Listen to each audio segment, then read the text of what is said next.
Maharashtra today 24 news, सत्य परिस्थितीचा सविस्तर आढावा। अल्पवयीन मुलीवर बलात्कार करणाऱ्या आरोपींना 30 दिवसात फाशीची शिक्षा द्यावी, आझाद समाज पार्टीची मागणी। अल्पवयीन मुली व महिलांवरील बलात्कार आणि बलात्कारानंतर खून प्रकरणांमध्ये 30 दिवसांच्या आत फाशीची शिक्षा देण्यासाठी कठोर कायदा लागू करण्याबाबत विनंती। या मागणीकरिता दिनांक 2/12/2025 रोजी एकदिवसीय धरणे आंदोलन जिल्हाधिकारी कार्यालयासमोर करण्यात येईल। राज्यात तसेच देशात अल्पवयीन मुली आणि महिलांवरील बलात्कार व बलात्कारानंतर खुनाच्या घटनांमध्ये वाढ होत असून सामाजिक सुरक्षिततेवर मोठे संकट निर्माण झाले आहे। अशा निर्गुण गुन्ह्यांमुळे पालक, महिला आणि मुलींमध्ये भीतीचे वातावरण निर्माण झाले आहे। विद्यमान कायद्यानुसार अशा गुन्ह्यांमध्ये कारवाई व न्याय प्रक्रिया अनेक वर्ष चालते, त्यामुळे गुन्हेगार निडरपणे फिरतात व पीडित कुटुंबांना अनेक वर्ष न्यायाची प्रतीक्षा करावी लागते। हे चित्र बदलण्यासाठी कठोर आणि तातडीची कायदेशीर कारवाई आवश्यक आहे। या पार्श्वभूमीवर आझाद समाज पार्टीकडून काही मागण्या करण्यात आल्या। 18 वर्षाखालील मुलींवरील तसेच महिलांवरील बलात्कार आणि बलात्कारानंतर खून सिद्ध झालेल्या प्रकरणांमध्ये फाशीची शिक्षा बंधनकारक करण्यात यावी। अशा प्रकरणांसाठी फास्ट ट्रॅक स्पेशल कोर्ट स्थापन करून संपूर्ण प्रक्रिया 30 दिवसात पूर्ण करण्याचा कायदा लागू करावा। चौकशी, पुरावे संकलन, वैद्यकीय तपासणी व न्यायालयीन प्रक्रिया यासाठी स्वतंत्र विशेष पथके तयार करून कामकाज अत्यंत जलद गतीने पूर्ण करण्यात यावे। कायद्यात स्पष्टपणे नमूद करावे की बलात्कार, खून या प्रकरणात कोणतीही सौम्य शिक्षा किंवा सवलत लागू होणार नाही। महिला व बालकांच्या सुरक्षिततेसाठी कठोर कायद्याची अंमलबजावणी सुनिश्चित करण्यासाठी राज्यस्तरीय निरीक्षण समिती स्थापन करावी। या सर्व मागण्या पूर्ण न झाल्यास येणाऱ्या 2/12/2025 रोजी एकदिवसीय जिल्हाधिकारी कार्यालयासमोर धरणे आंदोलन करण्यात येईल, असा इशारा आझाद समाज पार्टीकडून देण्यात आला।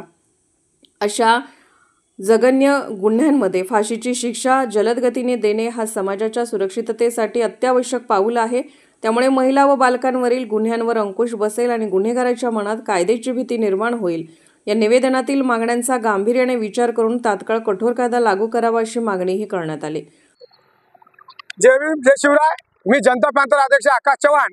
आज आम्ही माननीय कलेक्टर साहेबाला भेटून जनता पॅंथर सामाजिक संघटनेवर गोदावरी नदी पात्रामध्ये जे काही पाणी विसर्गात होत आहे, जे आपल्या नांदेडला पाणी पुरवठा जून जुलैमध्ये हे खंडित होईल, त्याच्यामुळे आम्ही प्रशासनाला विनंती केली आहे की हे जे पाणी सोडलेलं आहे गोदावरी डॅमला, जे काही आपण एक गेट 2-2 दिवसांना 1-1 दिवसांना सोडत आहोत, ते बंद करून ते पाणी कॅनलद्वारे शेती उपयुक्त होण्यासाठी कॅनलद्वारे पाणी सोडण्यात यावे।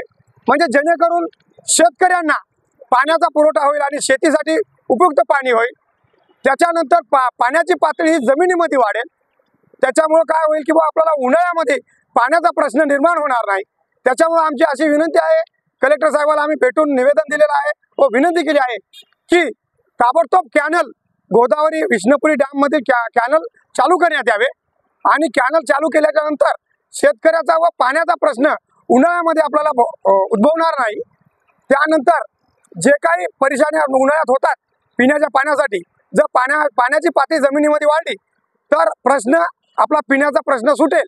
याच्यासाठी कॅनल चालू करावे आणि विसर्गात पाणी जे गेट उचलत आहेत ते उचलू नये, असं आम्ही कलेक्टर साहेबांना निवेदन दिलेलं आहे। या निवेदन देताना आझाद समाज पार्टीचे किरण सदावर्ते, त्याच्यानंतर संजय राक्षसे,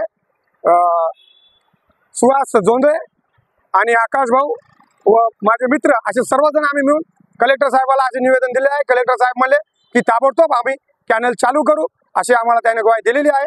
आणि इतकं बोलतो थांबतो। जय भीम, जय शिव। महाराष्ट्र टुडे मराठीसाठी ब्युरो रिपोर्ट भीमराव हैबते, नांदेड।